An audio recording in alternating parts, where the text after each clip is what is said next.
اللہ تعالیٰ فطرت اور قدرت کی زبان میں خاموشی کے ساتھ ان کو سمجھانا چاہتے ہیں کہ تم یہ نہ سمجھنا کہ تم نے دین قبول کر کے دین پہ کوئی احسان کر دیا ہے. نہیں، میں کام لینے پہ آؤں تو مکھی سے لیتا ہوں، مچھر سے لیتا ہوں. میں کام لینے پہ آؤں تو مکڑی سے لیتا ہوں، اور میں کام لینے پہ آؤں تو بت فروش کے گھر میں بت شکن پیدا کر دیتا ہوں. اللہ نے اپنے خلیل کو کہاں کھڑا کیا؟ ابراہیم خلیل کو کہاں کھڑا کیا؟ اس گھر کے اندر جہاں بت بنتے بھی تھے، بت بکتے بھی تھے، بتوں کو سجدہ بھی کیا جاتا تھا، وہاں پر اس ہستی کو کھڑا کیا جس ہستی کے بارے میں اللہ نے فرمایا ما کان ابراہیم یہودیا ولا نصرانیا ولکن کان حنیفا مسلما. یہ میرا خلیل ایسا ہے کہ عبادت کا رشتہ ساری دنیا سے توڑ دیتا ہے اور عبادت کے رشتے کو اللہ سے جوڑ دیتا ہے. یہ اللہ کے ساتھ ایسے جڑے حضرت ابراہیم کہ خلیل اللہ کہلائے، اللہ کے دوست کہلائے.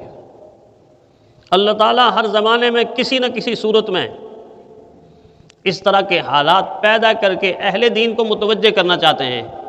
تم ذمہ داری پوری کر رہے ہو، جو امانت تمہیں ملی اس امانت کا خیال کر رہے ہو، بددیانتی تو نہیں کر رہے، خیانت تو نہیں کر رہے، ڈنڈی تو نہیں مار رہے. اس دور میں جب پیسے کی دوڑ ہے، مال کی دوڑ ہے، دنیا کی دوڑ ہے، دنیا بھاگ رہی ہے دنیا کے پیچھے، ایسے دور میں کہ جب مخالفین اسلام کو شدت پسندی کا دین کہہ کے دنیا میں بدنام کر رہے تھے اور کر رہے ہیں، اللہ تعالیٰ نے ایسے ماحول کے اندر کچھ لوگوں کو چنا. عجیب اتفاق ہے. اور چنا بھی ان کو کہ جن کا تعلق دین اسلام سے نہیں ہے، دین اسلام سے نہیں ہے. حیرت انگیز بات ہے کہ ہندو دھرم میں پلنے والے،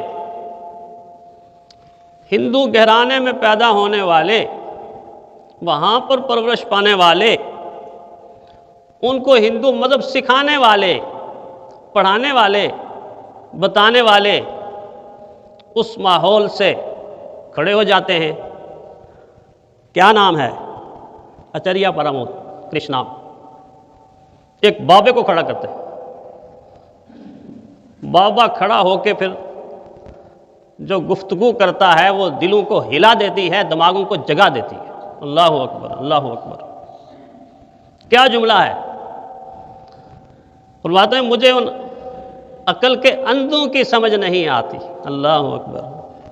مجھے ان عقل کے اندھوں کی سمجھ نہیں آتی جو دین اسلام کو سخت گیر کہتے ہیں. اور میں ان کو بتانا چاہتا ہوں ایسا فارمولہ، ایسی عقل کی بات کہ انسان سوچتا ہے تو حیران رہتا ہے. میں ان عقل کے اندھوں کو سمجھانا چاہتا ہوں جو دین اسلام کو سخت گیر کہتے ہیں یا سخت دل کہتے ہیں. فرمایا سخت چیز سکڑتی ہے، پھیلتی نہیں. سخت چیز سکڑتی ہے، پھیلتی نہیں ہے. دنیا کے لوگوں کو اور ہزاروں کے مجمع میں کھڑے ہو کر کہتے ہیں لوگوں اگر دین اسلام سخت گیر ہوتا تو کبھی دنیا میں نہ پھیلتا، کبھی دنیا میں نہ پھیلتا.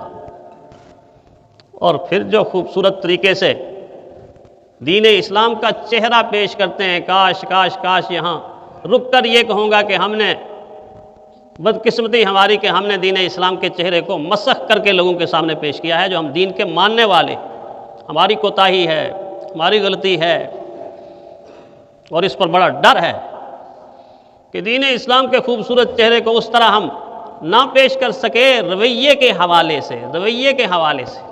ویسے تو نظریے کے حوالے سے دین ویسے خوبصورت ہے، لیکن جب غیر مسلم دین اسلام کی خوبصورتی اور حسن و جمال اور علم و کمال کو دیکھ کر بڑھتا ہے آگے، تو آگے آ کے دین اسلام کے فالوور کو دیکھتا ہے، اس کے چہرے کو دیکھتا ہے، اس کی شخصیت کو دیکھتا ہے، اس کے سراپے کو دیکھتا ہے، اس کی عادات و اطوار کو دیکھتا ہے، تو حیران اور ششدر کھڑا رہتا ہے کہ نظریہ تو وہ ہے، تھیوری تو وہ ہے، پریکٹیکل یہ کیسا ہے؟ اپنی دکان پہ بیٹھ کے بددیانتی کرتا ہوا مسلمان جب غیر مسلم دیکھتا ہے تو وہ دین اسلام کو قبول کرنے سے ہچکا جاتا ہے۔ عدالتوں میں کھڑا ہوا مسلمان جب جھوٹ بولتا ہے اور ادھر دین اسلام کو دیکھ کونوا مع الصادقین، کونوا مع الصادقین، سچوں کے ساتھ دو، سچوں کا ساتھ دو، سچے بن جاؤ، اور ادھر دیکھتا ہے کہ سب سے بڑا جھوٹ کچہری کے اندر بولا جا رہا ہے، عدالت کے اندر بولا جا رہا ہے، پارلیمنٹ کے اندر بولا جاتا ہے، دکانوں مکانوں اور چوکوں اور چوراہوں پر بولا جاتا ہے۔ وہ درمیان میں کھڑے ہو کے کبھی نظریے کو دیکھتا ہے، کبھی اس عمل کو دیکھتا ہے۔ ہماری کوتاہی ہے کہ ہم نے دین کے چہرے کو مسخ کر کر کے دنیا کے سامنے پیش کیا۔ اللہ نے ہندو برادری سے کھڑے کر دیے، کوئی مرد کھڑا کر دیا، کوئی عورتیں کھڑی کر دی۔ اللہ اکبر! اب کیا سمجھانا چاہتا ہے وہ؟ ہندوؤں کا پنڈت کیا سمجھانا چاہتا ہے؟ کتنی خوبصورتی کے ساتھ وہ کہتا ہے میں نے اسلام کو محسوس کیا ہے۔ اللہ اکبر! آج تک ہم نے تو محسوس نہیں کیا، بس چل رہے ہیں جس طرح آٹومیٹک گاڑی چل رہی ہے۔ محسوس کیا ہے، یہ بڑا عجیب جملہ ہے۔ محسوس کیا ہوتا ہے؟ جب آپ کو راحت ہوتی ہے نا دل کے اندر، تو ایڑی سے لے کے چوٹی تک میرا اور آپ کا رواں رواں رواں رواں خوشی سے مچلتا ہے، خوشی سے مچلتا ہے، دل دھڑکتا ہے، ہمارے چہرے پہ رونق آ جاتی ہے، ہماری آنکھوں میں نور آ جاتا ہے۔ کوئی پیارا ہو تو ہم اس کو گلے لگاتے ہیں، اس کو چومتے ہیں۔ سلام محسوس کرنا، میں نے دین اسلام کو محسوس کیا۔ اللہ جی کیا محسوس کیا؟ کہتا ہے میں نے دین اسلام کو محسوس کیا ہے کہ دین اسلام بھوکے کو کھانا کھلانے کا نام ہے، دین اسلام پیاسے کو پانی پلانے کا نام ہے، دین اسلام غریب کو سینے لگانے کا دین ہے، دین اسلام خدمت کا نام ہے، عبادت کا نام ہے۔ یہ ہو بہو اس کے جملے آپ نے بھی سنے ہوں گے، اس کے جملے دہرا رہا ہوں۔ اللہ کیا دکھانا چاہتا ہے؟ اللہ دکھانا چاہتا ہے کہ چھوڑ دو، تم کر لو اعراض، کر لو فرار کی راہ اختیار، میں بت قدوں سے کعبے کے پاسبان پیدا کروں گا، میں بت قدوں سے اسلام کی شمع کو روشن کرنے والے انسان پیدا کروں گا۔ آنے والے زمانے میں تم دیکھو گے کہ تم سے ہزار میل معرفت کا سفر کر کے وہ آگے جا رہے ہوں گے اور تم ہاتھ ملتے رہ جاؤ گے، ہاتھ ملتے رہ جاؤ گے۔ یہ وارننگ بھی ہے، ممبر و محراب کے وارثین کے لیے بھی وارننگ ہے کہ جہاں سے تم نے علم کی نہریں تقسیم کرنی تھی، قرآن علم کی نہر ہے، نبی آخر الزمان میرے اور آپ کے آقا اللہ کے محبوب کی زبان سے نکلا ہوا کلام شہد کی مانند ہے۔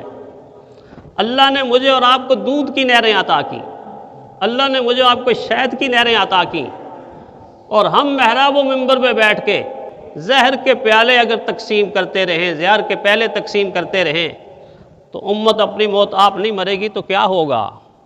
ہر مسلمان سے لڑائی، ہر بھائی سے لڑائی، ہر بھائی سے نفرت، ہر مسلمان سے نفرت، ٹوٹ پھوٹ کا شکار یہ امت، ٹوٹ پھوٹ کا شکار۔